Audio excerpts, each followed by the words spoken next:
I guess I should start by introducing myself. I'm Lena Carter, and at 30, I've already lived through more family chaos than most people see in a lifetime. My early childhood is a little foggy, but I remember snapshots: bike rides down the street, Sunday pancakes, the smell of Dad's old leather jacket.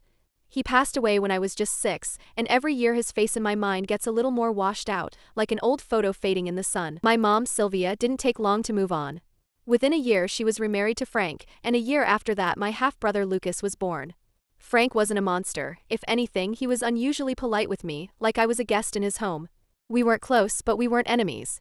He stayed in our lives for about 9 years, and then right around my 15th birthday, he and Mom divorced. No big dramatic blow-up, just a quiet, clean split. I didn't think much of it at the time, but that was when things started shifting in a way I wouldn't really understand until much later. Mom got a solid alimony deal, so she didn't need to work.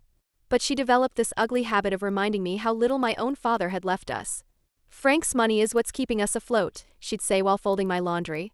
"Your dad left us with nothing." The resentment was always right under the surface, like a pot constantly about to boil over. But here's what she didn't know: the house we lived in? That was never Frank's. It had belonged to my paternal grandparents. And on my 18th birthday, my grandfather, rest his soul, sat me down with his lawyer and signed the deed over to me. No ceremony, no drama. Just a quiet signature and a pat on my shoulder. "It's yours now," he said. "Take care of it." I didn't tell Mom right away. Not because I wanted to keep secrets, but because I knew how she'd react. And I was right. She found out 6 months later. I don't even remember how. Maybe she saw a piece of mail addressed to me as the owner, but I remember the exact moment she confronted me. "What are you planning to do with the house?" she asked, arms crossed, tone sharp as broken glass. I was stunned. "What? Nothing. You and Lucas can keep living here. It doesn't change anything." The way her entire face transformed in that second should have been a warning sign. Her jaw unclenched, her voice softened, and she pulled me into a hug like she hadn't done in years. "Thank you, sweetheart," she whispered. "You're such a good daughter." I believed her. That's the worst part. I genuinely believed her. I graduated high school with honors, got a full ride to a decent university, and scored an internship during my sophomore year. I worked 2 jobs in the summers, learned how to manage money, and never once asked anyone for help. Meanwhile, Lucas coasted through his teenage years like life was one long weekend. He's 22 now and still treats college like a side hobby. And guess who's paying for it? That would be me. Yeah. I'm the one footing the bill for my half-brother's education. Mom spun some manipulative story about how it was my responsibility, how Frank wasn't pitching in anymore, how I was the only one with the means to help. I just landed a full-time job out of college and was finally financially stable for the first time in my life. "You can afford it now," she said with that sickly sweet tone that always masked her real motives. "It's just a public college, Lena. Nothing fancy." At the time, I thought maybe she was right. Maybe I should help Lucas. After all, he was family. And I'd had help, my scholarship, Grandpa giving me the house. It felt like paying it forward. But looking back, that moment? That was the start of everything unraveling. I didn't realize it at the time, but that was the first in a long string of sacrifices that were expected, not appreciated. I became the silent provider, the reliable one. The one who kept the lights on, kept the tuition paid, bought the birthday gifts, and funded the last-minute emergencies. Lucas got to play the golden boy, and Mom got to act like the benevolent matriarch while I handled all the adult responsibilities. It all came to a head on what should have been an ordinary Wednesday. I'd stopped by the house, yes, technically my house, for our usual family dinner. I'd barely taken my shoes off when Lucas came barreling in behind me, nearly knocking me over. "Oh my God, Lena. I have to tell you something." He was bouncing on the balls of his feet like a kid at a theme park. I couldn't even get a word in before he blurted it out. "I'm getting married." Madison said yes. I blinked. "Wait, what?" "Madison and we're getting married this summer." Madison, as in the sweet but slightly naive girl next door who still said, adulting unironically. I hadn't even known they were that serious. I tried to smile. "Wow. Congrats. But aren't you still in school?" He waved it off. "Yeah, but this is more important." I opened my mouth to argue, but Mom jumped in before I could. "Lena, isn't this wonderful news? We need to start planning right away. I saw this gorgeous wedding venue online. Oh, and Madison loves doves." I stood there, watching them spiral into fantasy mode, already planning a wedding they had no business affording. I had that sinking feeling in my gut, the one I always got when I realized I was going to be asked to save the day. Again. I should have left right then. I should have walked out and never looked back. But instead I smiled, nodded, and stayed for dinner. It's funny how life has a way of warning you before disaster strikes. There's this brief moment, a shift in the air, where your gut tells you something's wrong, but you ignore it because you want to believe everything will be okay. That moment for me was when Lucas announced his engagement to Madison. I smiled like a good big sister, said all the right things, and pretended I wasn't silently calculating the cost of whatever madness was about to unfold. I figured they'd have a small wedding, maybe a backyard ceremony, something simple and sweet. I should have known better. Nothing in our family is ever simple. A week after the announcement, Mom called me. Her voice was syrupy. That tone she always used when she was about to ask for something big. "Lena, honey, can you come by tonight? We need to have a little family meeting." Those words alone should have sent me running for the hills. But like an idiot, I went. Lucas was already there, practically glowing. Madison was absent, but her presence loomed, mostly in the form of a massive binder on the kitchen table. Glittery letters on the front read, "The big day." I should have walked out then and there. Lucas started flipping through pages like he was presenting a business pitch. "Okay, so I've mapped everything out," he said, pulling out a color-coded spreadsheet. "We've found this amazing venue. It's got a rose garden, a waterfall, and these cute little fairy lights everywhere. Oh, and they do a dove release right after the ceremony." I blinked. Doves? Yeah. Super romantic, right? I glanced at Mom, expecting her to at least pretend to be the voice of reason. Instead, she looked thrilled. "And they have a live jazz quartet," she added. "Lucas said it's only a couple thousand extra." Only. Then came the paper with the budget. I'm not exaggerating when I say my heart stopped. I've seen down payments on houses that were cheaper. The venue alone was more than my annual rent. Then there was the band, the doves, an open bar, a 5-tier custom cake, custom suits, designer dress, a photo booth shaped like a castle, and, no joke, a fireworks display. "You're joking, right?" I asked, my voice coming out higher than I expected. Lucas blinked. "Why would I be joking? This is Madison's dream." "Yeah, well, her dream costs more than a year at med school." Mom leaned forward. "Lena, sweetie, you've always been the practical one. You know how to manage money. That's why we came to you." I laughed. I actually laughed. "Wait, you're asking me to pay for this?" Lucas frowned like I'd said something ridiculous. "Well, yeah. Who else would?" I had to take a breath. "Lucas, I'm already paying for your college. I help with your bills, I buy you clothes, I give Mom money for the house. And now you want me to fund a wedding that costs more than a car." "You're just jealous," he snapped suddenly. "Because you're alone and no one wants to marry you." It hit me like a slap. Not the insult itself, but the speed with which he turned. One second I was the sister who paid his tuition, the next I was the bitter spinster ruining his fairy tale. Before I could say anything, Mom chimed in, not to scold him but to scold me. "How dare you make your brother feel this way?" She hissed. "All he wants is a beautiful wedding. And you're acting like we're asking for your life savings." "Mom," I said, trying to stay calm, "you're asking for thousands of dollars I don't have.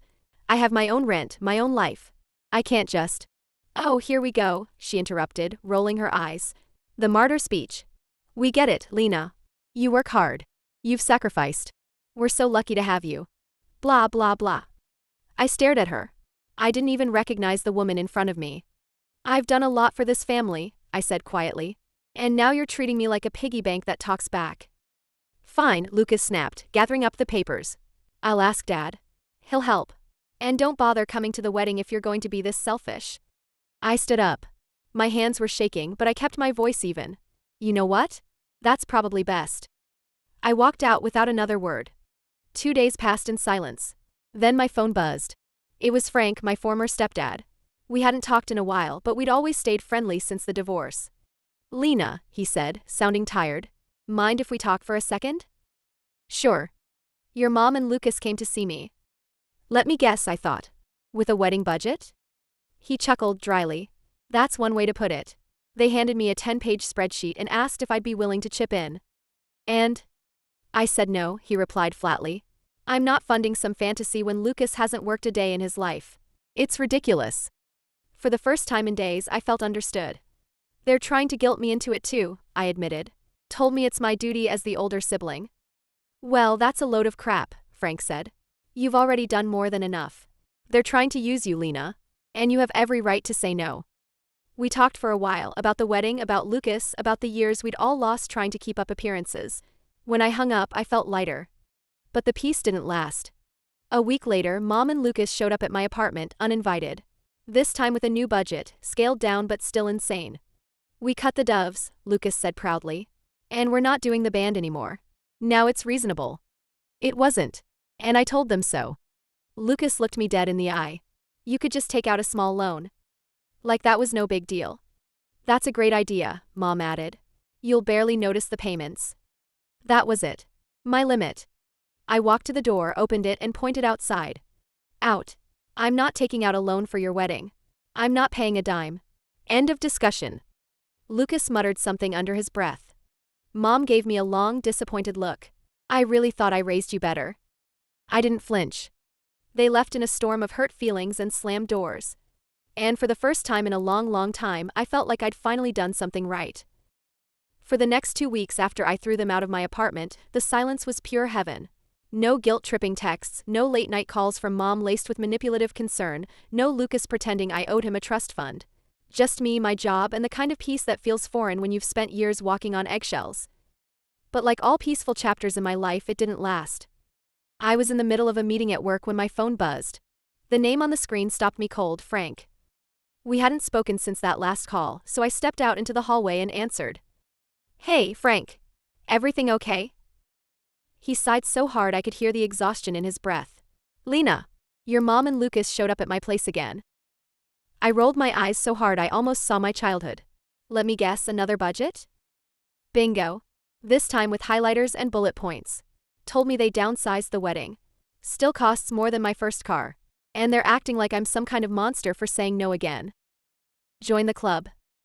There was a pause, and then Frank added, "They're going to come back to you next. Just a heads up."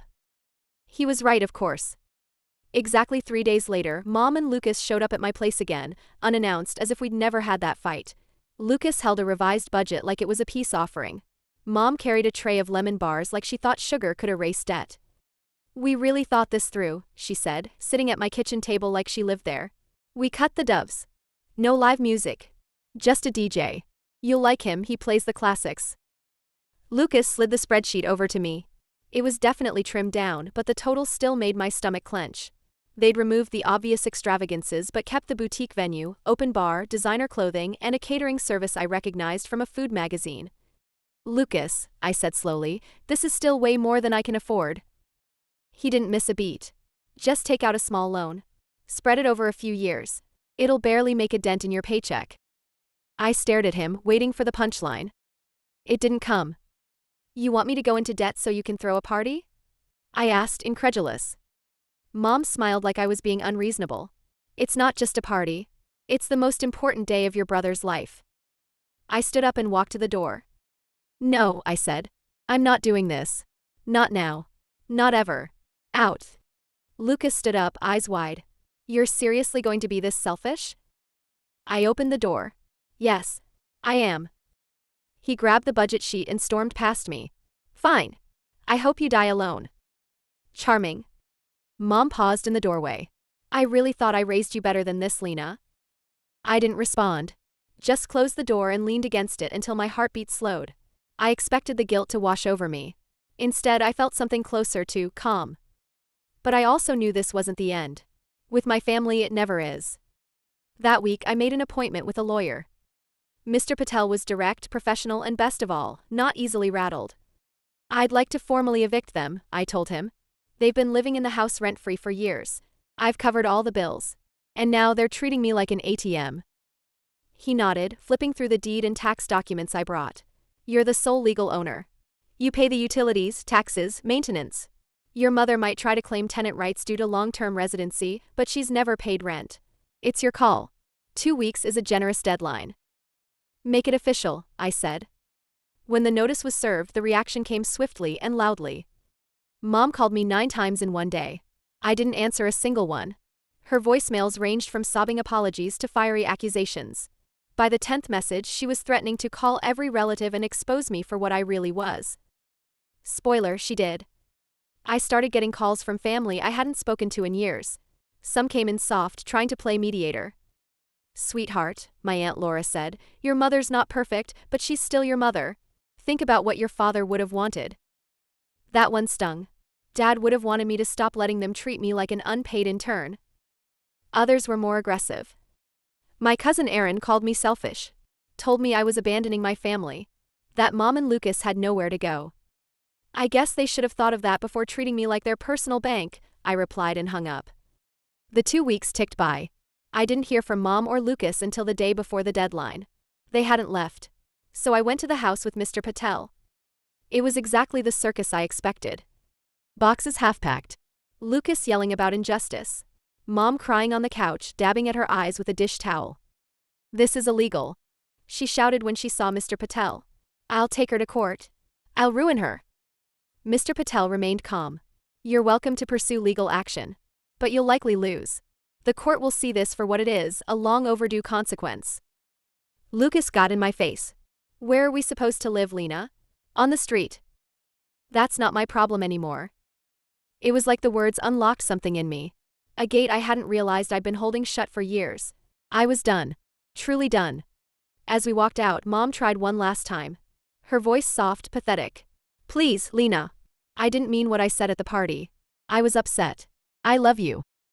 But I'd heard that voice too many times. It always came with conditions. "I don't want to see either of you again," I said without looking back. Later that week, I heard from Aunt Denise that Mom and Lucas had moved in with Madison's family. The wedding was postponed indefinitely. Apparently, Frank's refusal, my eviction notice, and a mounting pile of bills had taken the wind out of their sails.